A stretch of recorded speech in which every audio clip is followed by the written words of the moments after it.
Hello, this is Stephanie. I am reporting on my Hackers Week project.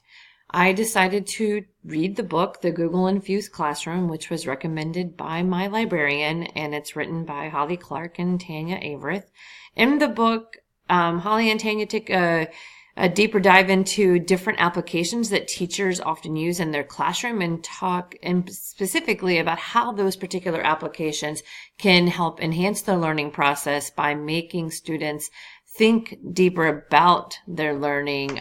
So like thinking about their thinking and getting into the metacognition and making that thinking more visible, giving students a voice, but also allowing students to have an audience to share their work so that they know other people are seeing that work and it's more representative of our innovative world in terms of getting into the type of thinking we need our future generation to hold. So they go into the pedagogy of the importance of that, and then they show how to actually make that happen in your classroom by taking application by application and process by process and discussing formative versus summative processes or portfolio-based learning so that you can help bring that into your classroom. The book's very well laid out. It's very easy to read. I can definitely see that I will use this as a resource moving forward. So I'm glad I took the time to do that. And as you can see here, there's plenty of endorsements for the book as well. So in this in particular, there were two applications that I started exploring. I started with Seesaw. I had never heard of Seesaw, and I like the idea that it allows you to pick different components. Students get a lot of choice in how they want to report their learning and how they present that, as far as that final project goes. The activity here you can see is about a health-related component of fitness. I teach PE, so this was very relative to what I do. And here they have the students take a picture of an exercise that they're doing, and then they use a labeling tool to be able to discuss which particular component of fitness is being used, and they have different choices here to choose from.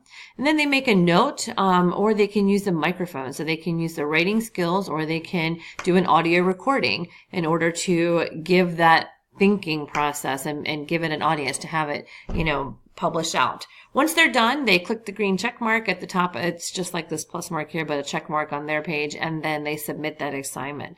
So this was a cool assignment of how I can use it in PE. But even in a simple format, I noticed one of my adapted students has a goal of identifying muscles and on the body, and he is, nowhere close to meeting that. I know it's going to require a lot of repetition. So this was an activity that I found that also allows the student, if you look at the basic activity, they're just doing a labeling of a diagram. So this is something that I'll be able to use over and over with this student for them to be able to see the different muscle groups and the different cue words and then label that diagram. So once they are into the actual journal, they can label it and then upload it, and then the student can have a portfolio file that I'll be able to go back to when I'm giving reports for my IEP. In terms of data collection and progress reports, I'll be able to show exactly what they were able to do and when they were able to do it and when they meet that goal.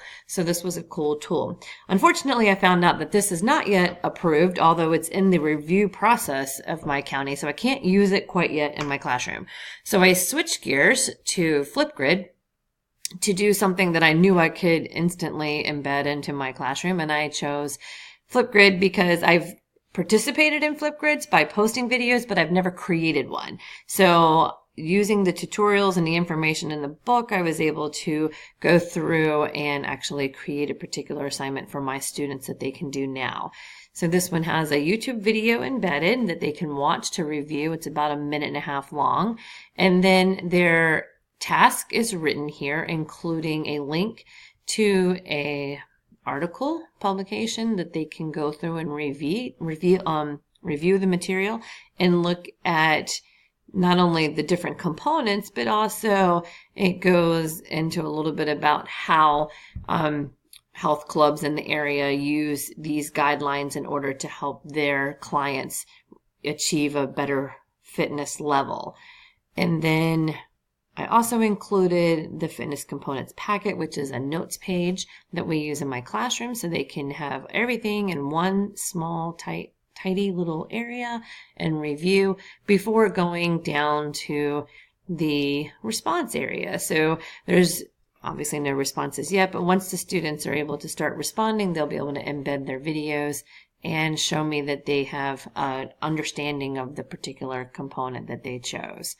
So I felt like this was a very productive product. I was able to tackle a task that I've been wanting to do and learn several new tasks as well that can help me in my classroom. Thank you.